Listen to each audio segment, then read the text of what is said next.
Have you ever wondered what it would be like to buy a Cirrus SF50 Vision Jet, get a type rating for it, and then fly around the country with an instructor for 25 hours?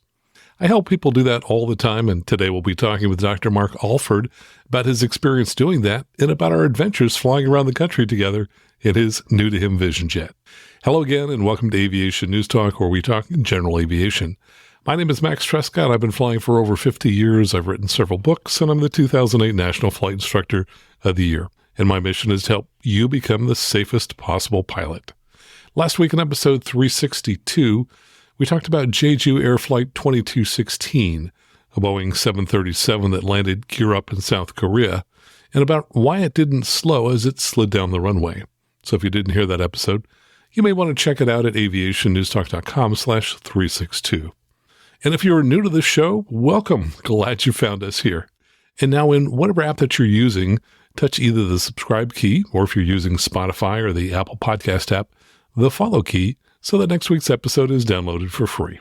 And of course, this is a listener-supported show, supported by people like you. So if you've been listening for a while, feel that you're getting value from the show, and have thought, yeah, I'd kind of like to support the show, but you haven't just gotten around to it yet, take a moment right now, stop what you're doing, and go ahead and sign up to become a member and support the show. And when you do, I'll read your name on the show. You'll find links to support the show via Patreon, Zelle, Venmo, and PayPal. All you need to do is go out to aviationnewstalk.com/support. And as I record this, you have just a couple of days left to take advantage of Lightspeed's holiday special that we've been talking about for the past month that lets you save $100 on the purchase of a brand new Lightspeed Zulu 3 headset. Until recently, the Zulu 3 was their top-of-the-line model, so it's practically as good as the current high-end model. And if you act quickly, you can get it for just $799, which is a $100 savings and $400 less than the current high-end model. But this is a holiday special, and it expires on Monday, this Monday, January 13th, 2025. So order now. And when you take advantage of that deal, or whenever you buy any new Lightspeed headset, Lightspeed will send a check to support Aviation News Talk, but only if you first go out to the web to that special URL that I've set up for Aviation News Talk listeners, which is aviationnewstalk.com/Lightspeed. So please use that link whenever you buy something from Lightspeed. And I want to mention a bit of personal news. I mentioned that I started writing articles for Flying Magazine last year. What I haven't mentioned on the show, but I have mentioned in my monthly newsletter, is that they've asked me to become a regular monthly columnist in the magazine, and my first column appears this month in the January issue. So if you subscribe to Flying Magazine, check that out. And if you're not getting my monthly newsletter, go to aviationnewstalk.com, look on the right column, go on down to where it says free newsletter, and enter your email address. And often you'll hear things first in the newsletter, so please take a moment to sign up. I also want to take a moment to mention the horrendous wildfires that have been devastating Southern California this week. I've been in touch with one person who I interviewed in the past who unfortunately lost his home in the fire. And I know of two people who were evacuated but didn't lose their homes. Apparently, this is now the largest natural disaster in U.S. history, and over 10,000 homes and buildings have been lost. At least 2 more nights of high winds are expected, so it's not over yet. If there's anything you can do to help people affected by the tragedy, please do what you can. And if you know of pilots or other people who've been involved in the firefighting activity, please contact me with information about them so that we can possibly talk with them on a future show after the fires are out. Thank you so much. And now let me tell you a little about Dr. Mark Alford. Mark is a craniofacial surgeon and an ophthalmologist.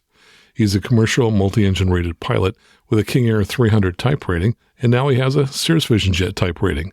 He's also one of our mega supporters who supports the Aviation News Talk podcast via Patreon. Now here's our conversation with Dr. Mark Alford. Mark, welcome to the show. Great to have you here. Thank you. Very, very nice to be here. Well, we had great fun flying in your SF50 earlier in the month, and I thought we'd just share with the listeners what that experience was like. First, talk about the aircraft that you bought so people are familiar with it.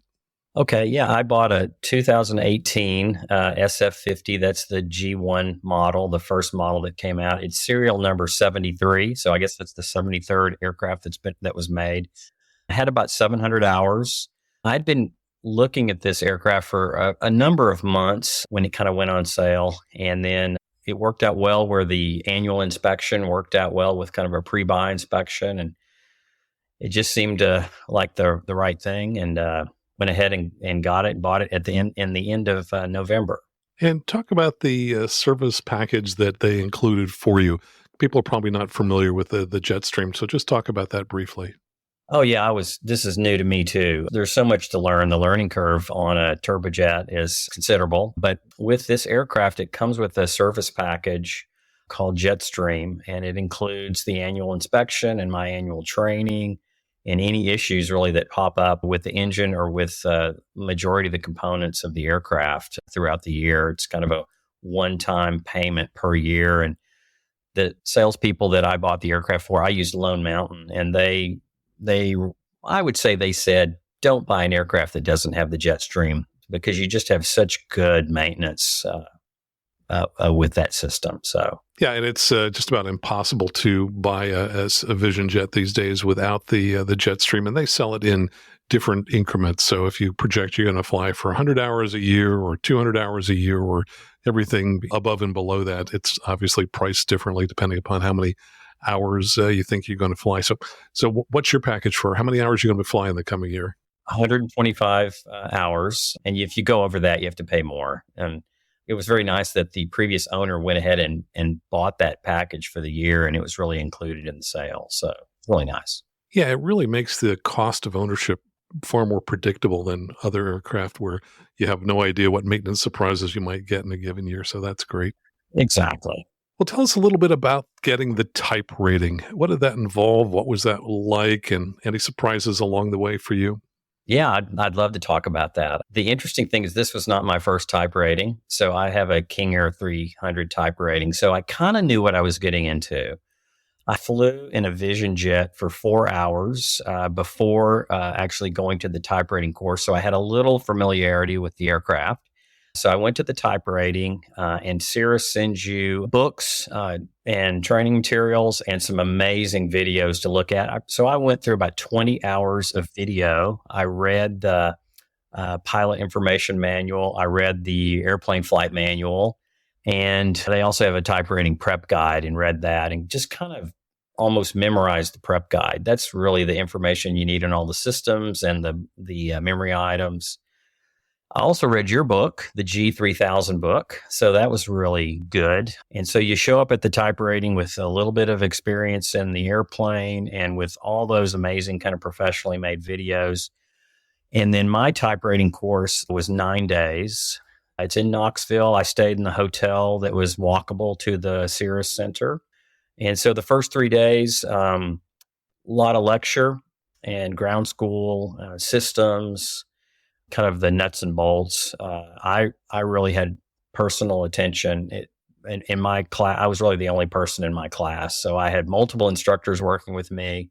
So after about the third day, then on the fourth day, you start doing a little ground school in the morning and some briefing, and then some ground training, ground trainers, probably Thursday and Friday.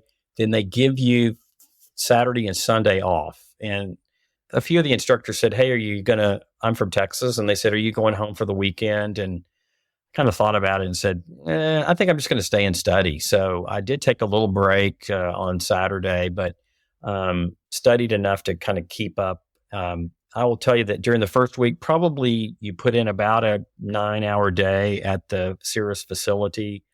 And then you get home, get back to the hotel, have a little something to eat. I probably studied about 2 extra hours a night, memory items, and then just systems. And then on the next week, you're pretty much in the simulator, at least 2.5 hour simulators a day with a briefing before and after with different instructors. A lot of times there's instructors in training, observing. So you have a lot of people helping you out and get better in the simulator. And then the check ride is on. Mine was on Thursday morning, so I was done by noon on Thursday. You're ready for the check ride by the time it comes. You've gone through the maneuvers. You're prepared. And then it's quite thorough, probably about 4 hours. We actually did a walk around on the aircraft. We went out to a hangar, and he said, hey, let me see you do the walk around. And hey, what's this? And that was interesting. So very, very nice. And then a bunch of the instructors that have been with you are all waiting and congratulate you. And it's really fun experience. Talk a little bit about the memory items for a checklist. That's just a fairly large task, so help people understand what that's all about. Yeah, so there's just a certain number of, let's just call them emergency items. In the Air Force, I know they call them boldface. These are just things that if you see something happening, if you see an annunciator, a warning sign, whatever that might be, some of those are keyed to a memory item that you just have to perform from memory. Then after those are performed, you run the remainder of the checklist. And it's kind of fun. The memory items are, you really, when you get into class most mornings, they'll just throw a few memory items at you, like what are the memory items for fire and flight? And you just say those quickly. And even after you've finished an afternoon of in the simulator or something, they'll say, hey, study your memory items tonight. We're going to talk about them tomorrow. So that's something that, and before you know it, when you start to do it, and particularly in the simulator, they come to you. But at first, you're just memorizing them and getting ready. It's funny, as you said, fire and flight, I started mentally just kind of going through the items for that particular checklist. And Exactly. that's probably the longest one. That's something like 5 or 6 different items. And so, yes, every year when we go back. Are you going to make me do it right now? Or no, that's okay. And then all of the training is done in the simulator. So what was that like to kind of feel like, gee, I'm ready to fly an airplane, but all my training's been in the sim? Yeah, a little bit interesting. You know, the King Air type rating is all in the simulator as well. So I guess if you don't really know about it, but when you get in those full motion simulators, I mean, it's moving, you're strapped in, it feels like you're in an airplane. It's kind of crazy, but the simulators, it's pretty close to what the airplane flies like, I think. In the training, you're going through so many abnormals that you're concentrating on checklists and trying to figure out problems. So it's it's just a great environment. One of the nice things is also there's ground-based trainers where they're not moving, but you can get in them. And then there's a few even like for the G3000 avionics system, it's just kind of a desktop simulator that you can just run through every possible iteration. And that was really nice. I spent a lot of time in the evenings doing that. Yes, me too. When I did my original type rating about 7 years ago in the Vision Jet, I would spend sometimes 2 hours in the evening. And I often was just the only person left in the building, just kind of working on those tabletop touch simulators, which are really quite effective. That's really all you need is that subset of avionics to get a really good feel for what it is you need to do to program the aircraft. And yeah, it's neat. Then you program in, maybe they'll tell you, kind of brief you on, hey, here's what we're going to do tomorrow in the simulator. And you can put in those approaches or maybe those departures or that flight they have planned for you and just kind of watch it play out. So that was a big, big advantage, I think. Now, after you climbed out of the simulator, you went over to sign the wall, I presume? Yep. When you pass your check ride, you get to sign the wall. That was really fun. Yeah, they have sections by year. And so you would have signed in the 2024 section. The 2024. So tell us how you got your airplane from the location in Virginia down to your home in Texas. I flew to Roanoke to pick up the airplane and fly back to Texas with one of the Lone Mountain chief pilots, really. That would be Mutt Manifold. And everybody was there. We were ready to close on the deal. The salesperson was there. Even the owner that was selling it came to the airport to kind of say goodbye to the airplane and meet me and kind of check me out, which is really nice. We had not a problem, I guess, that just money transfers took a long time. We ended up not being able to make it all the way back to Texas. So what we did was we flew the airplane with the pilot to Knoxville. That's where everybody was based. And then I flew home on the airlines. And then a couple of days later, when all the paperwork went through and the registration, then one of the Lone Mountain pilots flew it down to Texas for me. And so that's how we got it. So just didn't play out as quickly as we thought that day. Sure. Now, since all your training was in the simulator, you initially had a restriction on your brand new SF50 type rating. What is that restriction and how do you get rid of it? Yeah. So for everybody out there, when you get the type rating, if you don't have an appropriate amount of hours in that airplane, you do some additional training, and we call it the SOE training, and that's what I did with Max. It's 25 hours after the type rating that you need with a mentor.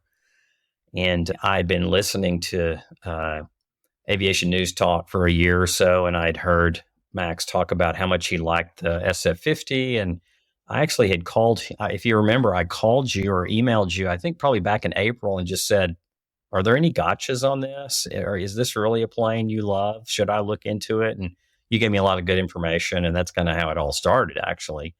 And then we talked, and then when I knew you'd be available, maybe in December, that was great to lock you in for that. Now, when you do the training, we finished our 25 hours, and then you need to get that restriction taken off of your pilot certificate. So what I did was call my local FSDO and left a detailed message, and they got back to me with an email within a couple of hours. There are two options. You can make an appointment at the FSDO. They made me an appointment for a couple of weeks out. They also said there are certain DPEs that have administrative authority to kind of analyze my logbook and then take that off. So I actually contacted a DPE who I did my multi-engine instructor license with. She's actually a check pilot at Southwest Airlines. And so I called her and she said, yeah, I can do that. So I drove over to Southwest Airlines headquarters, and we went through the IACRA and got that taken care of. So. Yep. And SOE would be Supervised Operating Experience. And that's where you really get to learn the airplane as opposed to what you learn in the simulator. So tell us what your goals were for SOE. Obviously, those 25 hours can get spent pretty much how you like, but you had some particular ideas in mind for how to spend that time. Yeah, and we talked about probably one of my missions would be flying into the Southern California area because I have family there, and I definitely wanted to get some weather flying. I wanted to get as familiar with the G3000 buttonology as possible, so various kinds of approaches. I also wanted to be able to hand fly the airplane, so I wanted to make sure we had time to do some steep turns and that the power off landing, and we did a little stall work, and that was fun. I definitely wanted to get into some weather and wanted to see some icing. We saw that. And then, of course, we just went to a couple of really amazing places. We flew in the mountains, and then we landed in Santa Barbara on the coast. So it was a really diverse flying experience. It's just hard to believe how great it was. So. Yeah, we did pretty much everything from A to Z. Yeah. We'll talk about day one.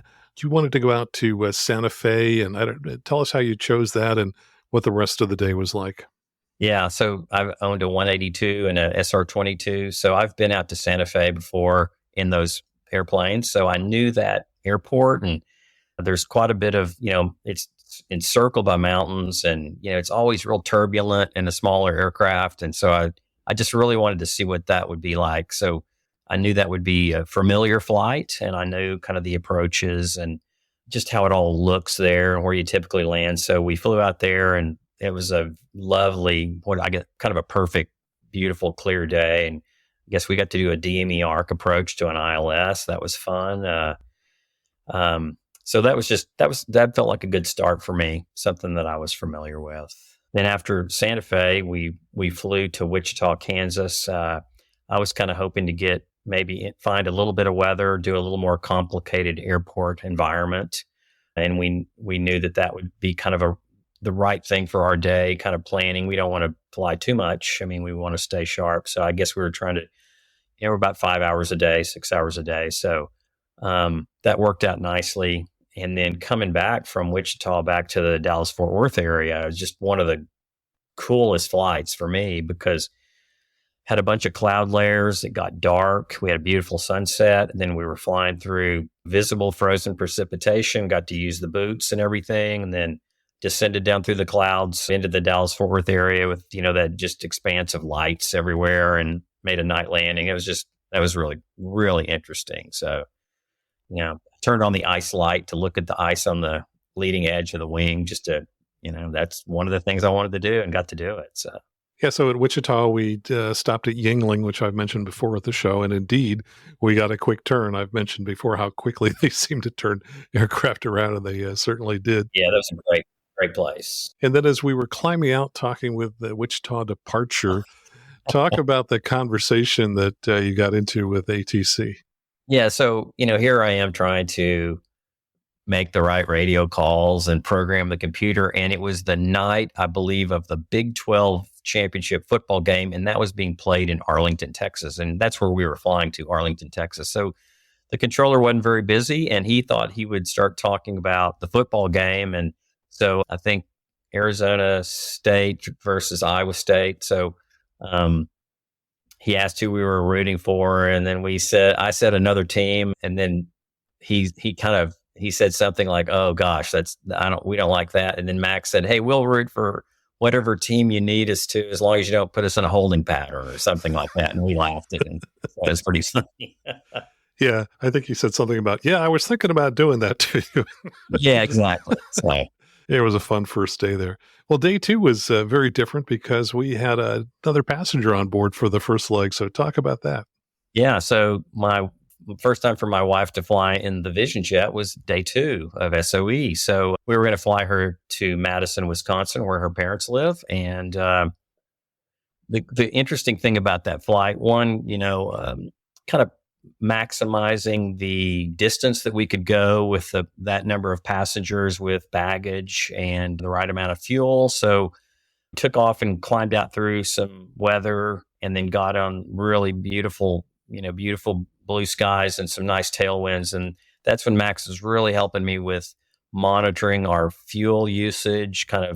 We were really judging in the aircraft. They have fuel over destination, we call FOD, and we just were really monitoring that. You always want to have a reserve. And we had an alternate set up in case the winds that were forecast were different, where we wouldn't make it to Madison, but actually the winds are even more favorable. But that was a great learning experience of just that weight and balance, loading, how much fuel do I need with a reserve, how much do I need left over, even if we have to go to the alternate airport. And wouldn't you know, at Madison, it was really windy day. There were wind shear reports, pretty big crab angle flying the final approach, pretty bumpy and everything. So good learning experience there. And of course, then Max, you want to talk about when we were eating lunch there. That was pretty interesting. Yeah, indeed. And so on that particular leg, was that the one where we ended up pulling the power back a little bit just to try and extend our range a little? We did. We were just watching that. We just pulled the power back a little bit from MCT and noticed that our fuel over destination continued to climb. And then that was very interesting. And gosh, we use that all the time now. Yeah, and most of the time when we fly the jet, we leave it at MCT, maximum continuous thrust. And what's really interesting in the jets is it's very different from the piston world, where if we want to extend the range, we can lean way back and we get a huge increase in our range. Yes, you can do that with the throttle or with the thrust lever, but the gain is not nearly as huge as it is in pistons. And the time absolutely increases dramatically. So I've seen cases where we've tried to do that, and it's added 2 hours to our time. And it just turned out to be more fruitful to just go ahead and fly quicker to another fuel stop closer to us rather than just sit up there for hours trying to make it to the longest possible range. But yeah, we had great fun when we got to Madison. First thing I noticed was there was an air coupe which pulled up right next to us, which meant that there were 2 airplanes parked side by side with funny tails, because of course we have the V tail and they have the twin vertical stabilizers on the rear tail boom. And I talked with that pilot, Joe Mape, I think MAPE was his last name, and he had recently finished a 5-year rebuild of that airplane, and it was totally shiny. It looked brand new, which is amazing for an airplane that most of them were built in the late 1940s. So that was great fun talking to Joe and seeing his airplane. But then we actually had a young man come up to us in the restaurant. Tell people about him. Yeah. So there's a restaurant at the FBO. So we were having lunch, and a little guy about 11 years old came up and said, "Is that your Vision Jet out there?" And we said, "Yeah, that's ours." And he said, "Oh, that's one of my favorite airplanes other than fighters." And said, "Oh, well, that's neat. And would you like to go out and look at it?" And so he said, "Oh yeah, I'd love to." And we went outside and opened it up and let him sit in the pilot seat. And so it was really fun. And it's interesting how much attention the Vision Jet gets. I mean, we at that same stop, we had some people out there just taking pictures of themselves in front of it. So that was fun. Yeah, that was 11-year-old Isaac Gorell. And we actually had two conversations with him. He came up to us first, and then after he was done talking, went away. And that's when you and I talked about, hey, we really need to show this guy the Vision Jet. He's probably going to enjoy it. And then later, his father, Dean, came by. He's not a pilot, but he said he's always loved aviation. And we told him of our plan, and he said, sure, go for it. So I walked over to Isaac and said, hey, could you help us? We really need to find an 11-year-old that we can show the airplane to. and he said, really, twice. It's like, really? Yeah. Really? Yeah. So I think we definitely made his day, week, and month probably. now, Yeah, it was really, really fun. now, the funny thing was, it was really cold outside, and he was so anxious. He left his jacket at the table, and he looked like he was freezing when he was out there. And I asked him Yeah. if he was okay. Oh, yeah, I'm fine. I think he was so excited that he probably wasn't aware how cold it was outside. Yeah, exactly. Well, so from Madison, we wanted to eventually get to Hawthorne in Southern California, which is the airport just a few miles from Los Angeles. And we didn't think we were going to get there in the time we had remaining of the day. So what was your original thought for a destination to spend the night? Yeah, I think we knew we wanted to try to make it, head west, and I think I originally said maybe Colorado. I was thinking about Colorado Springs, I think, and you said let's think about Pueblo. They've got a really cool FBO there, so Pueblo became our destination. That was an interesting flight, pretty just straightforward trying to get there. We were in the clouds a lot of the time at altitude. And then as we descended down, I was able to enter the pattern and hand fly a traffic pattern, hand fly just a landing kind of at dusk. It was really fun. And that's where the controller said, hey, great landing, I think. Oh, yeah, that's right. He said, great landing. Yeah, I think he was trying to fit us in front of somebody who was doing a long straight in. And I think he was probably delighted to see that, yeah, you put it down, right on the the touchdown zone markers there and got off. And there was no squeeze play with the guy coming in from behind us. Right. So he was impressed with that. Well, so we spent the night at Pueblo, and I might as well just talk a little bit about the FBO there. It used to be called Flower Aviation, and I hadn't realized that they changed the name in the year or two since I've been there. It's now called Freeman Jet Center, but it's substantially the same inside. And I had fun talking with the son of the founder, who still works there. Now, apparently this FBO was founded back in 1969. And Ed Todd, who now works there, talked about his dad's ideas for making that FBO successful. They had two locations, one in Salina, Kansas, and that one there in Pueblo. And at the time, not many private jets could make it all the way across the country. So he said we'd figure we'd get them at one location or the other. And initially they had a contest in which I think they said if we couldn't do a quick turn for you in 10 minutes, then you would get 100 pounds of meat, I think is what he said it was. And then somewhere along the line, they said, well, why make it a contest? Why not just, let everybody get something every time that they show up? So that began their steak and wine program, where they would, no matter how long it took them to turn you around, you would still get steak or wine. And he said that his dad then came up with the name of Spin, and people would actually call in on the radio ahead of time saying, hey, we're coming in and we want to spin. So they got known as an FBO that would really turn you around quickly. But what really struck me was the interior of it, which is what I noticed the first time I went there, probably 6 or 7 years ago. And they have a little theater, which is set up for pilots who are stuck there waiting for somebody. They can go into the little theater and watch things on the huge screen TV there. They have free hot dogs at all hours of the day. So you and I had our dinner there, which was at the end of our day. Right. So that was perfect. I had the hot dogs. I think you had the chili. I had the green chili. Yeah, it's delicious. Yeah. And then they had some other things as well. I definitely hit the ice cream. They have free ice cream there. And they've also got some antiques that have been brought in there. So some interesting old lights.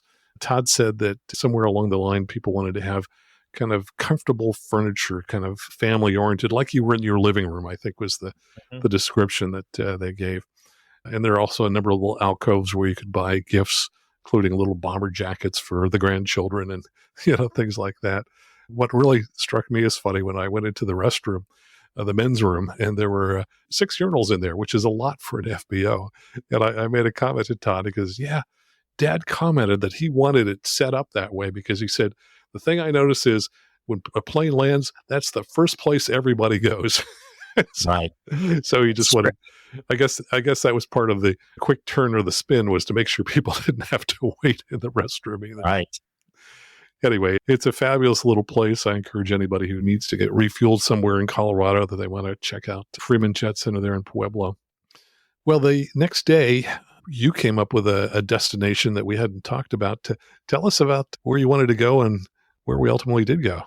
Yeah. So after the day of flying, we would get back to the hotel that night, and I would usually kind of in my mind debrief and then start looking for the next day. And at first we were thinking, I believe, going to maybe Flagstaff on our way to Southern California. But as I was looking at the weather, I really had always wanted to try to fly into Eagle, which is near, Vail, and 6,500 feet elevation with mountains all around it. And so I the next morning at breakfast, I told Max, I said, gosh, the weather looks so good in the mountains. Do you think we could fly into Eagle? And he's like, sure. And he said, and I forget how I told you, but I said, yeah, I've been there a lot of times.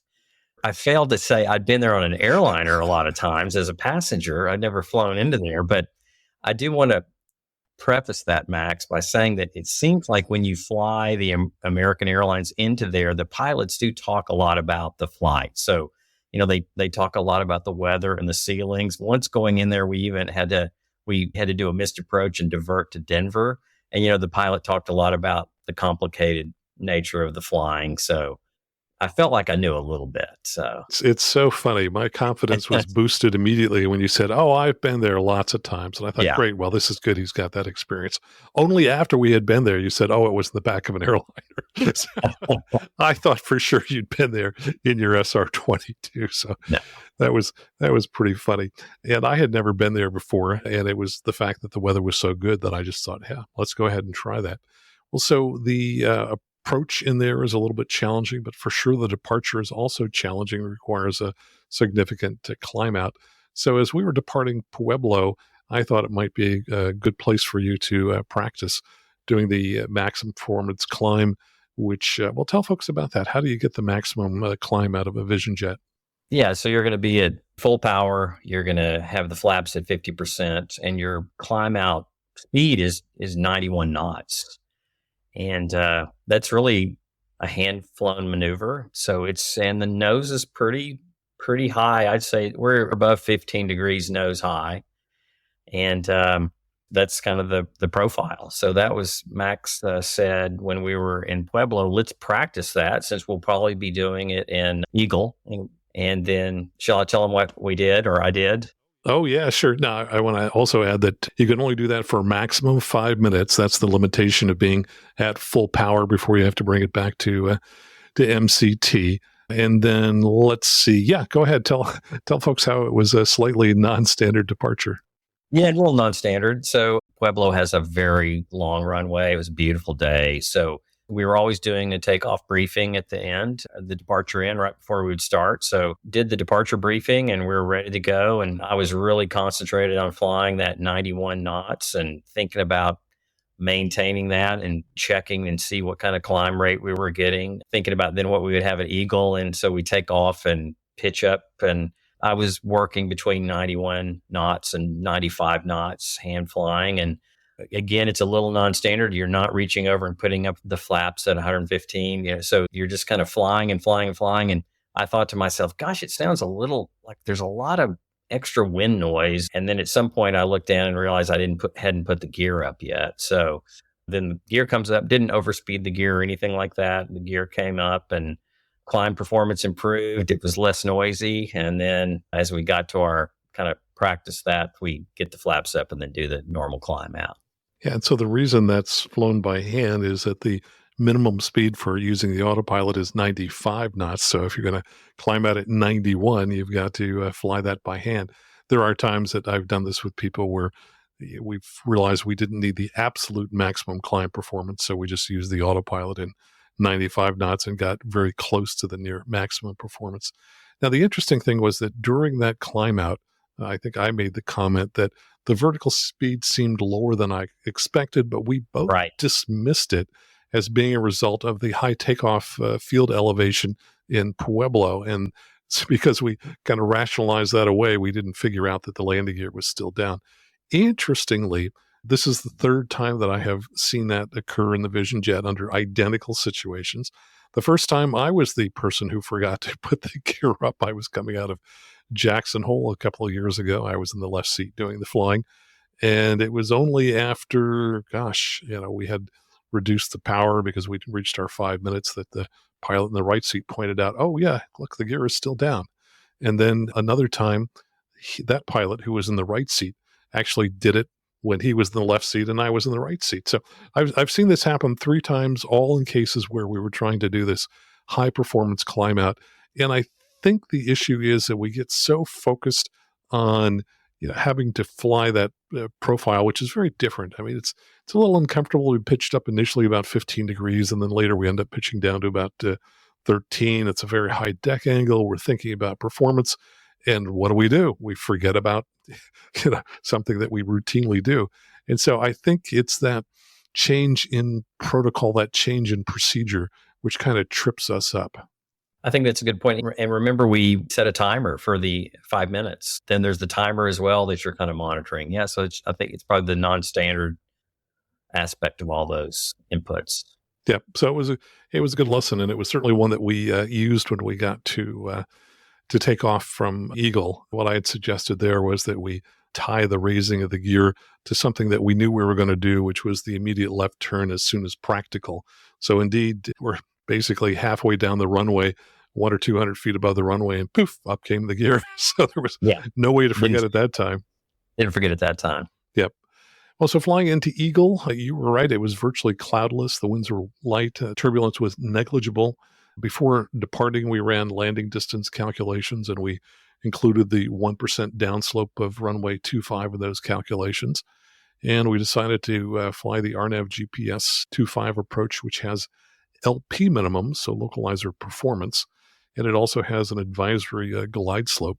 The minimums are relatively high, but talk about what that was like coming in on that particular approach. Well, it's just one, it's beautiful. There's snow on the mountain tops, and lots of step down altitudes to be thinking about. Of course, we did have that advisory glide slope, which is very helpful. But you're looking at a lot of information and quite a few turns to make. And then as you start to descend closer to the runway, you start to realize that on either side of you, there are mountains very close to your altitude. And then you can see the little strip of runway down there, and then it just continues on and just looks prettier and prettier. And then you kind of know you've made it. It's really fun. Yes. At one point, as we were coming on the approach, I looked out at you and I could see mountains right next to you and above you. So there's no question we're kind of fit in among the mountains as we come in there. And I was intrigued to see that the advisory glide slope was taking us to a point that was a little bit beyond the normal touchdown zone. So I pointed that out to you. So you pulled the power back. We got a higher descent rate as a result, but it only went up to about 800 feet per minute. If it were 1,000 feet per minute, that would be considered unstable, and we should go around at that point. So anyway, that's one of the delicate things to balance is if you've got to lose altitude, you'd like to do it before you're on short final, just because it gets harder to bleed that off. So we landed, and as we taxied by the FBO, I noticed the follow me truck was trying to get our attention. I guess he was desperate for us to buy fuel, but we had planned to just basically taxi back and take off. And one of the things I mention to people all the time about mountain flying is that often pilots are in the habit of every time they land, they top off the tanks. Why did we not want to top off the tanks?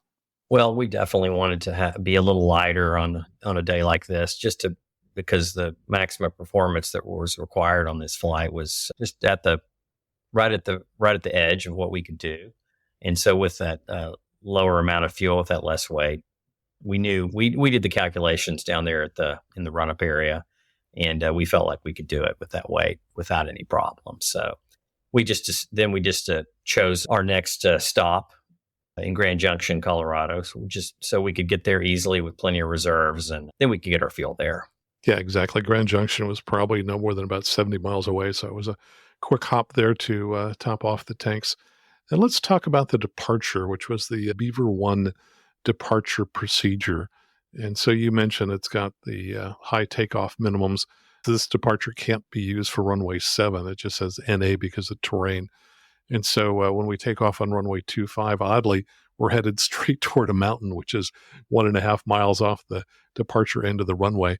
But it cleverly avoids that by, it says here, take off runway 25, begin a climbing left turn as soon as practical, but no later than DER, the departure end of the runway, heading 206 degrees to 7,100 feet, and then direct to Copper, and then as depicted on the route. But the key thing is it says takeoff minimums for runway 25 include a 740 feet per nautical mile climb to 10,200 feet. So that's just shy of a 4,000 foot climb that has to be made at 740 feet per nautical mile. So we don't have a feet per nautical mile indicator in the airplane. So Talk about how we deal with that. Yeah, we did the calculations to figure out how to transfer that or transpose that to foot per minute. And I think we calculated we needed about 1,800 feet per minute at that. No, it was definitely lower than that. It was lower than that. Okay.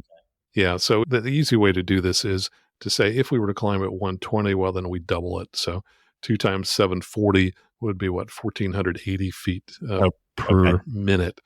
And the nice thing about the G3000 that's in the Vision Jet is in the upper right-hand corner on the info and status page, it shows us what our ground roll is going to be. It shows us our distance over 50 feet. And that third item there is the VX climb rate. So it actually calculates that for us, taking into account the current temperature, the weight of the aircraft, and the field elevation. And that number was over 1,000 feet per nautical mile. So we had pretty good margin coming in there. And it's just, I find it incredibly handy to know that calculation is done for us, though we ran all those numbers for ourselves. We had the book out. We're checking it as well. Yeah. Yep. Now, if for some reason we couldn't make that 740 feet per nautical mile, and by the way, we should mention that it was 0 degrees C, so it was very cold when we were there, which helped tremendously. But what if we couldn't meet the required climb? How do we get out of there? Oh, are you thinking about maybe waiting until the weather got better? So we might wait until the weather more favorable temperature for sure, or less weight. I mean, those would be our 2 big options at that point. Right. And there's one other thing which you had mentioned to me, and that's the visual climb over airport. Yeah. All right. That's right. So there is a way that you can just, with the appropriate visibility, you can climb over the airport in visual conditions and do that. So. Yep. And it says that the takeoff minimums for that would be ceilings have to be at least 4,200 feet and 3-mile visibility. And with a visual climb over airport, you've got to stay within 3 miles of the airport as you circle up. So if, for example, we couldn't meet the climb gradient and we had to do the visual climb over airport, if the clouds were too low or the visibility weren't good enough, we'd be stuck at the airport. Yeah, we're going to spend the night at the motel there. Yep. Or maybe even multiple nights. But right. Gosh, that would be too bad because Vail is only a few miles away? We'd have to get some skiing in, I guess. Right. Yeah. I think we're within a few minutes. Yeah, indeed.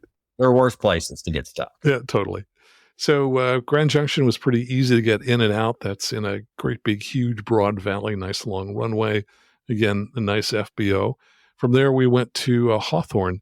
And initially, when we first talked about where to fly in Southern California, I think you were a little nervous about Hawthorne and suggested Long Beach instead, but I encourage you to do Hawthorne. What was your concern and what did you find out? Oh, well, my concern of Hawthorne, I think the runway is fairly short. It looks so close to LAX, and it just looked like that. It just looks like chaos in that area. And then my other concern was maybe the weather. I know when you're in the LAX area, a lot of times the fog can just roll in off the ocean at any time, and you can have very low visibility. And I can imagine Hawthorne being shut down pretty easily. So those were the things I was worried about, just the complexity of the airspace, the traffic in the area, and then kind of maybe the unpredictability of the weather. Very small runway. I forgot, it's 4,800 or something like that? 4,800. You're right. I think the proximity to LAX was probably a little daunting. Basically, when we're on final for Hawthorne, we're flying about 4 miles laterally from the ILS going into LAX. So we see all kinds of big stuff just off our right wing, but the aircraft are parallel, so there really is no particular Right. issue. I find taxiing at Hawthorne is incredibly easy because essentially there's one taxiway. So Right. Great place after you get there. Yeah. yeah, for sure. One runway, one taxiway just makes it incredibly simple to get in and out of there. All right. So I guess the challenge we had actually was Hawthorne was calling visibility of 10 miles, and they kept telling us to plan on the visual, but we couldn't see the airport until we were probably about 4 miles away. So I think the haze was actually worse than they were saying it was. Yeah, I agree with you. That's right. And it's tucked in there next to the highway. So there's a lot of parallel looking strips of concrete in the area. So yeah, it was challenging. Yeah, multiple times they said, "You have the airport in sight." Finally, they gave up and just cleared us for the approach because they needed to switch us over to the tower. And of course, we were already on the approach. Right. I think we were doing the localizer, weren't we, at that point? Yeah. Oh, and that reminds me, as we were coming into the LA basin, do you remember the controller who wanted to know if he'd talked with us before? Oh, that's right. Yeah. I think he said, "Are you the Vision Jet from YouTube?" I thought maybe he just recognized your voice from the podcast or something. So, but we let him know that no, we're not the Vision Jet from the YouTube. So, Yeah, it was pretty funny. I think he was proud of the fact that his voice had gotten onto a YouTube video, and that's that he thought that was kind of cool. I think, and so he was wondering if we were the same people. I'm sure he was hoping that we'd play his voice again, and I was able to find that recording. So let me go ahead and play that right now. 665 Julie Papa, just out of curiosity, are you the guy that has the YouTube page out of, I think it's like Salt Lake City or something like that? We do the Aviation News Talk podcast. There's somebody maybe a year ago or so came flying through here in a Vision Jet going into Hob. They made a YouTube video about it, and my voice was on there, and then the title said near midair or something, so they sent it to me in kind of a panic, but it was the center messing up, and I was just curious to see if that was you or not. Everybody and everything worked out. I was just curious. Good news, we're not recorded today. Technically, we are. Julia Papa, your next VFR for you is 11 approaching 10 o'clock. Papa, eastbound. Looks like you're turning a little bit more northeast on 5,500 indicated. We're looking, thanks. 665 Julia Papa. Okay, great. Well, so if anybody knows that controller, let him know that he's famous a second time now. We had just so many fun experiences. That was definitely one of them. So coming from Hawthorne, you were interested in going to Santa Barbara. So talk about the route and what's unusual about getting from Hawthorne to Santa Barbara. Oh yeah, it's again just one of those great, interesting new aspects of flying in that Southern California area. It was to get to Santa Barbara as a tech route. That's I guess that's tower en route control. So they're just in general we're going to be tower to tower. There's a very simple way to do it. You kind of put that route in, and I put the Hawthorne to Santa Barbara in ForeFlight just to see suggested routes, and it pops up this tech route. We ended up looking it up in the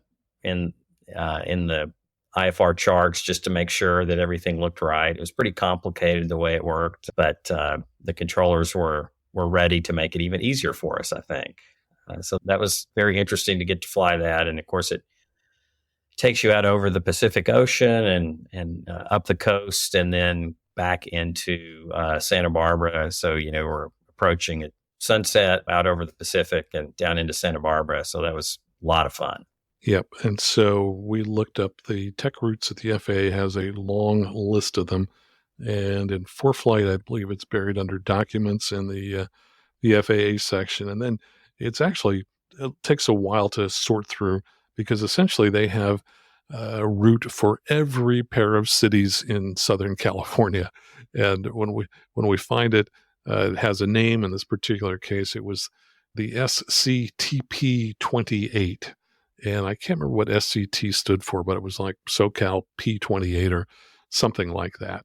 So when you put that into a ForeFlight, it then explodes it out. Interestingly, I don't believe you're able to directly enter the tech routes with that name, the SCTP28 into the G3000. But if you enter to ForeFlight, which you did, then you can upload it directly to the 3000 from there. And that's how we got that fully exploded route into the system. Right.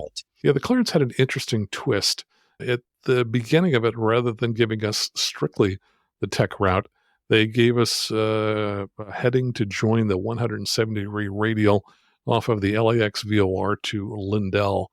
And then they gave us radar vectors to that. Now, fortunately, after we took off, they didn't make us fly that route because you and I had a discussion about what's the easiest way to fly that radial.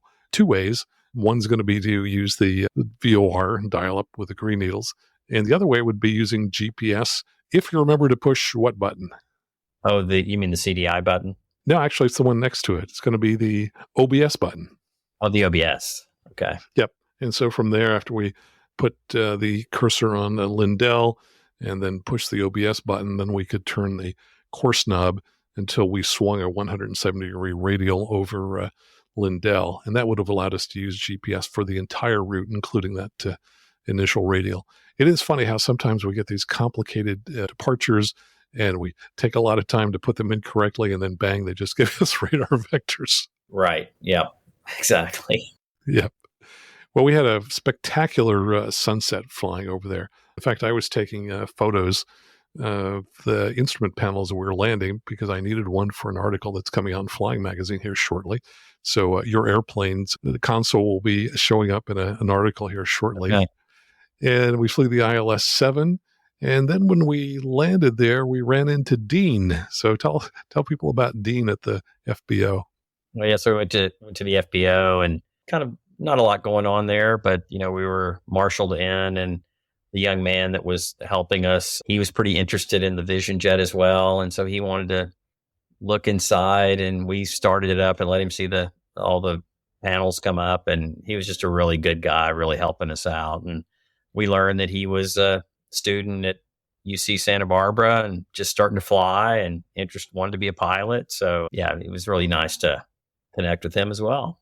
Yeah, he was a second-year student, and he said that he had started out in mechanical engineering, but he was going to start private training soon because he was really a lot more interested in aviation than he thought he was going to be interested in mechanical engineering. Very friendly guy. He'd only been working at the FBO for just a couple of months, but he's already figured out the key to getting a good job into aviation, which is to network and talk with everybody you meet, and that ultimately is going to pay off at a job someday. Yeah, it was fun to meet him. He's working hard. Yep, he's doing the right thing, figuring it out. Well, let's see. So the next day was our last day, and we were going from Santa Barbara to, you can pronounce this, I could never say it correctly. What's the airport? Donna Ana. Yeah, so that's, or you could just say Donna Ana, but it's in the very southeastern tip of New Mexico. It's a big, long runway, not a lot of things around. I think it's a 9,000-foot runway. So I'd been in there before flying the SR-22 out to California. So I knew that it was a friendly place and with good service, and they have mechanics and things there. And I think they do a lot of military work there as well. So thought that would be a good place. And shall I tell them kind of how we did that flight? That was a lot of fun. Just had an interesting, departure through kind of a IFR day in Santa Barbara. And then all of a sudden we're on top of the clouds, and, we fly down the coast out over the Pacific, over Santa Catalina. There's a VOR on the island, and then we make a left turn, and we have a really great tailwind. So we're having a pretty easy flight to the southern part of New Mexico. And then when we were getting close to that airport, we just asked for a descent. And then when we got below 18,000 feet, canceled IFR, and were able to do some air work, quite a bit of space out there to work. So I think went down to about 14,000 feet, which was 10,000 feet AGL, and did some steep turns and slow flight and stalls. And then we did our engine out practice. So I was able to, bring the power back on the engine and then kind of circle over the airport in a standard procedure that we had practiced in the type rating in the simulator, where you put the flaps 50 gear down, and you just gently spiral down at 120 knots. You just hand fly that. And then when you finally get to the 3,000 feet above the runway, you kind of do a 360 degree power off precision landing. And that was really interesting to do that. Pretty challenging. At one point, we were probably 40 knot winds down the runways, very gusty that day. You could see dust blowing up off the desert. And so had to alter your spiral. And then as we got down to a couple hundred feet, then I wanted to practice a go around. So able to do a go around and then just fly a pattern and land in a really windy day. So just a lot of good training there. Yeah, my notes say that it was 40 to 50 knots of winds at altitude. And it was a little bit less than that when we got down to the runway, fortunately. Yeah. But you're right. Yeah. That did make your spiral down a little tricky because you had to fly much longer in one direction where we had the headwind toward the runway than you did in the other direction. So it was a very non-standard spiral. Who would have thought, flying the Vision Jet, you'd be doing a turnaround to point with a ground reference maneuver from 10,000 feet. But that's what you get to do. That was very much the case. Now, the challenge with that maneuver is to figure out how to maneuver in such a way that you end up over the numbers, pointed down the runway at 3,000 feet.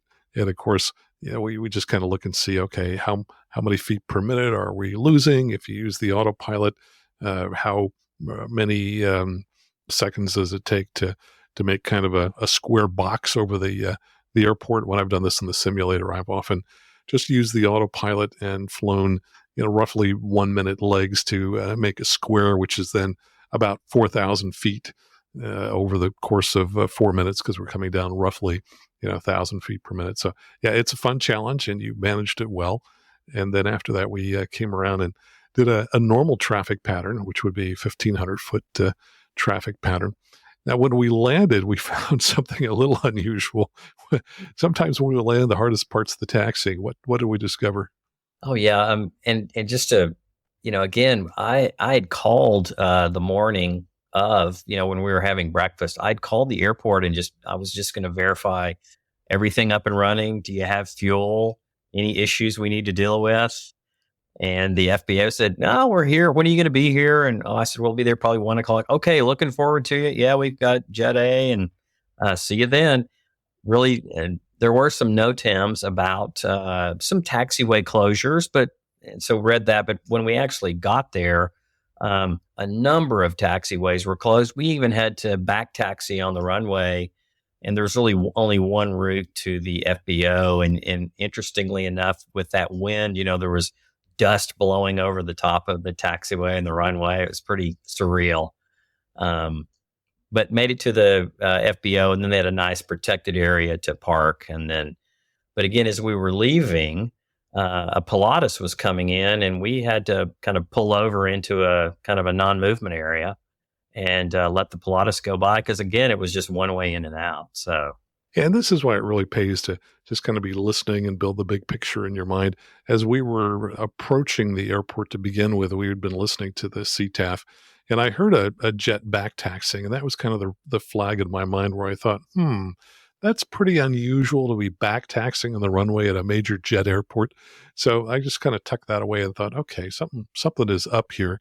And when we got there, we could see that there was a major repaving effort going on. There were paving machines and trucks all over the taxiways. And there were just two connectors, one at the very far end of the runway and one about midway, that would allow you to get off the runway. And when we were inside the FBO, we weren't sure how would we get back to the runway. So I asked one of the line people, "Hey, what's the best way to get to the runway?" And he pulled out his phone and he says, "Yeah, we got an email here somewhere." And he was kind of reading through it. And that's when we discovered, boy, good thing we went back the way we came, because that was the only way to get back out to the runway, which is to go to the middle and then back taxi. And yes, we heard the Pilatus coming in on final. And that's when I said, let's just hold up here. Otherwise, we're going to end up nose to nose, and that Pilatus won't be able to get off the runway. Now, I guess we could have still made it work if we got the Pilatus to kind of go past us on the runway, right, let us on the runway, and then they would do a 180 to come back. But it was just easier to park off the side there and wait for them to come. Yeah, that worked out. Yep, certainly did. And then from there, just one final leg to home. Yeah, so then we were from Donahania back to the Dallas-Fort Worth area. We had a probably couple hours that we needed to get in to get our 25 hours, and we had just a wonderful tailwind. So took off and kind of really brought the power back, and we were planning to make a landing at Central Texas, Waco, Texas. It's a great airport, and I've been there many times and kind of know the procedures. Thought we would go there and maybe do a little pattern work if we needed to, and then head up to the Metroplex. And then we realized things were going well. We really didn't need to do that. So kind of interesting. Got to do a in-flight diversion. So got to tell the controller that we were changing our landing airport, and he wanted to know why, and then gave us a nice arrival into the Dallas-Fort Worth area to Arlington, and that was again, learned a lot there too. So yep. So a great trip, total of 11 legs, 10 airports over about 4 days, 7 instrument approaches, 1 night landing. And that was a couple of weeks ago. And you told me that you just went out to Southern California again this past weekend. So tell us about that. Yeah. So the first flight in the plane, just with my wife. And so we flew from Dallas-Fort Worth area to Southern California for visit the children for Christmas, and then just got back yesterday. So again, the SOE training being in Southern California was invaluable. I felt much more confident going in there, and again, had a few reworks to the route as we're approaching the California coast, the California-Arizona border. So I believe Max told me always be prepared for that in this area. So wouldn't you know, it happened, and worked out well. Felt confident.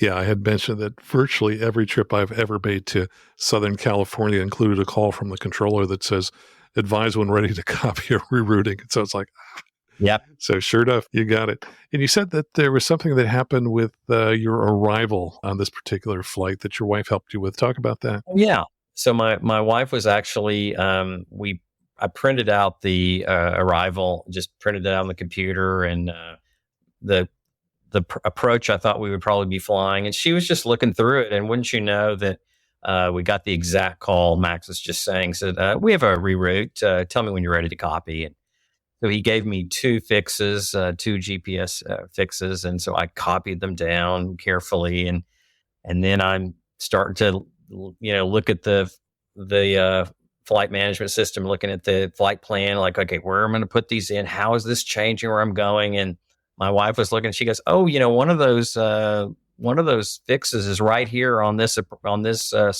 arrival. They had just changed the entry point to the arrival. Didn't say that, but that's just what they had done. So it's really easy to just cancel the other one, delete it, and then put in the new arrival with the new fix. And so that was a lot of fun.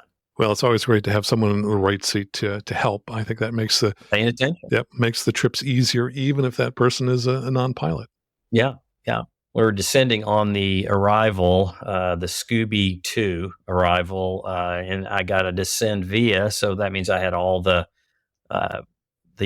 altitude. So I programmed it into the computer, and everything was going well. I was in VNAV mode and just stepping down. It was just looking great. And then wouldn't you know, he levels me off, just maybe gave me 300 feet notice to level off for traffic, then keeps me there. Now I'm totally way above the arrival. So then again, had to get back onto that. So again, that was interesting. Yep. Got to be prepared for all these curveballs that come all the time. But that's part of the training, right? That's how you figure these things out. Yep. That's great. Well, any advice for anybody who's thinking someday they might want to be flying a turboprop or a Vision Jet? Well, I think one of the hardest things to learn transitioning is the avionics. So I felt very comfortable with G1000, probably have at least 1,000 hours of experience with the G1000.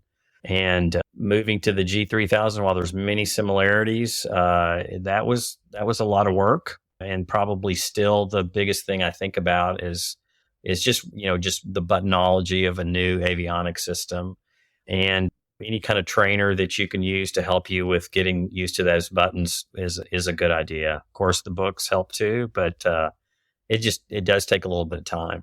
So that was the biggest, I think, transition. Indeed.